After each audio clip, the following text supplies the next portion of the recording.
Hello friends, how's it going? It's been a little while since my last video now. What we're looking at about nearly 3 months. So first of all, apologies. What can I say? Life, it's not so much been getting on top of me, but it's just been something I've had to focus on at the moment. So I'm back. We're going to make some more videos, and thank you very much for tuning in again. So today I wanted to talk about if I could go back to prison at the age of 40. I turned 40 this month. Thank you very much. I'm well grown up now. I've spent more time out of prison than I spent in there. So that's something. And it's been about 15 years since I came out of prison. So for those of you who haven't been following the podcast for forever, I ended up in prison at 18 for robbery. And then I continued to make bad decisions every time I came out, so I ended up back in prison. The longest I stayed out was 6 months. So between the age of 18 and 28, the longest time I had out of prison was 6 months. And the other times accumulated together probably didn't even add up to 6 months themselves. So yeah, I'm very happy to be out, very happy to be living a law-abiding life. I don't have any axe to grind against the prison service, so this isn't the kind of podcast where we're going to be sitting here slagging off screws and governors and all this kind of thing. So yeah, I was in prison for my own reasons. I put myself there, and I've got myself out. So thank you very much for listening again. And like I say, what we're going to talk about is, could I go back to prison today? 40 years old, very changed man. What should we say? Should we say I've ended up getting in a fight, and with my record, because I've hit someone, they're going to put me away. The reality is, back in the day, I never used to get bail because I broke every bit of trust that was ever given to me. I've been out of trouble enough now, and it's probably been a long enough time that I may get bail. But you know what we'll say is I didn't get bail, I've been remanded, and I'm back in Exeter prison. So what's going to happen? There's a few choices you have to make. There's basically like 3 routes you can take when you first go into prison.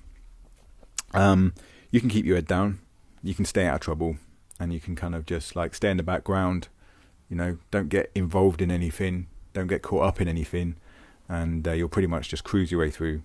And as long as a bully doesn't target you, you may even have like a decent enough experience that you come out and you kind of shrug it off, and it doesn't really weigh too much on you. But the problem with staying in the background and trying to be quiet and be in the shadows and that sort of thing is you can sometimes appear weak, and if a bully then gets their eye on you, then you may look like someone who's not going to fight back. And if you're not being loud, I always found that my best way of kind of like defending myself was just to be loud and brash and aggressive, and that just cuts out 90% of the people in prison who want to even think about starting something with you.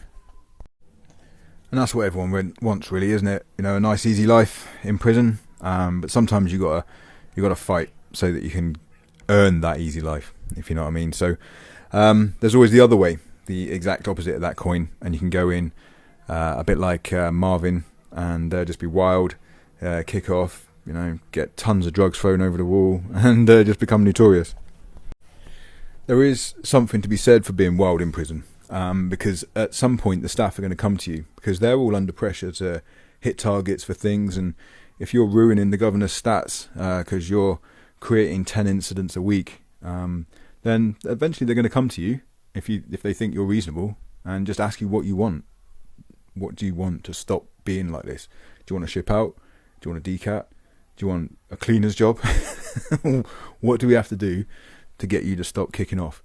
And they'll put something in place for you. One of the gym orderlies I was with in Exeter, a guy called Ozzy, a Welsh guy, he was big and strong, but he was nowhere near a model prisoner, and they gave him a gym orderly job, just so they would keep him on the straight and narrow rather than fighting all the time. He was always fighting with the police and fighting with other staff and down the block and everything. And then suddenly they think, what can we do to get him to stop? Brilliant, we'll give him a gym orderly's job. That'll keep him happy. And happy Ozzy was a happy prison. Now, with every situation in life, there's always a middle ground. And this is the one I would always try and do. Be loud and brash, be aggressive, but you don't have to be kicking off all the time. Have a couple of quiet fights, 3 or 4 quiet fights, and then the rest of the wing will probably leave you alone. once your sort of reputation gets out there that you're not to be messed with. And then just try and get yourself, into a position that you can exploit. Get yourself up on enhanced, get yourself more visits, more gym, and like I say, exploit your situation. The worst bit about me going back to prison now, sort of 15 years later, and at the age of 40, is, it's just my age, my physique. I don't have the contacts. I was in my prime when I was in prison before. I was in there between sort of the age of 18 and 28. I have a dad bod now. Like I said, I don't have the contacts. I had a large criminal network that I used to be in contact with, people that I could pay to throw things over, people that I could pay to give drugs to members of staff, people that would do a lot of running for me. Those people aren't around anymore. I cut everybody out that had any kind of criminal background to try and solidify my chances of going straight. So going in on my own will be very difficult to try and get anything organised. But that doesn't mean that I couldn't tap into somebody else's contacts.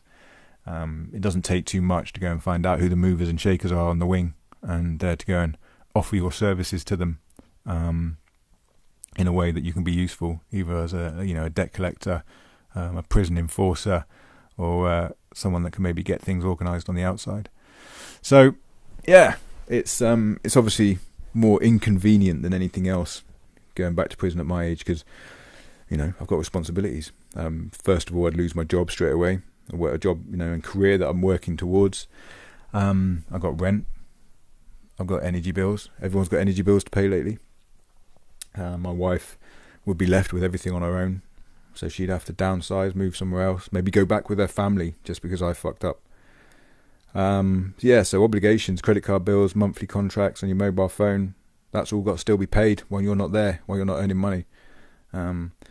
It's very difficult to hold down a relationship while you're in prison, especially now. You can imagine me dumping everything all onto my wife and then saying, "Oh, can you still send in £100 a month? And can you come and visit me twice a month as well?"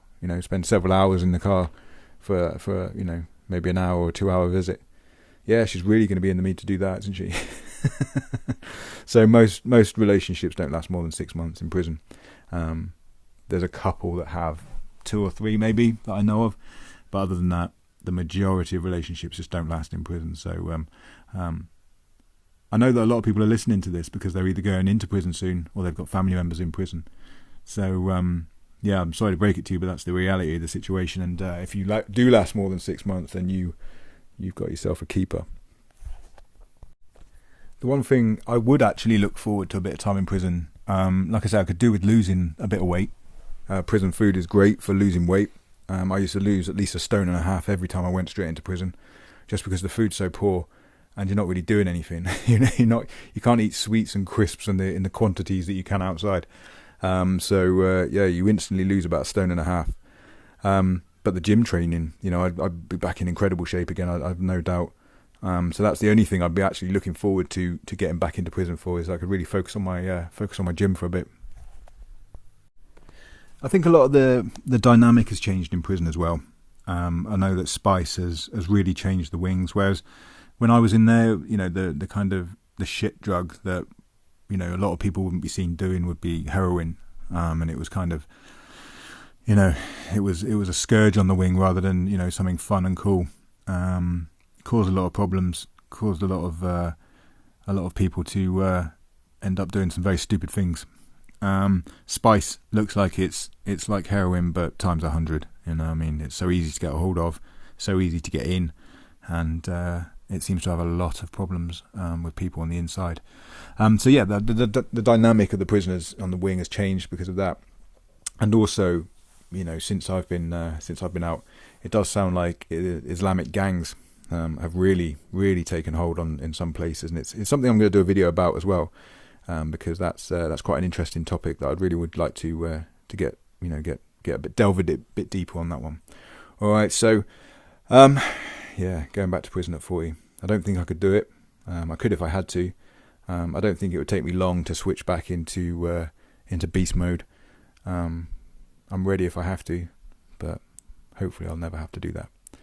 All right, so thank you very much for listening. Thank you very much for being patient with me. Thank you very much, all my new subscribers who are messaging me recently, and all of my old subscribers who have stuck by me and been very, very patient. All right, so like, subscribe, do all of the things that Facebook likes, and I'll be back again soon. Cheers. Bye-bye.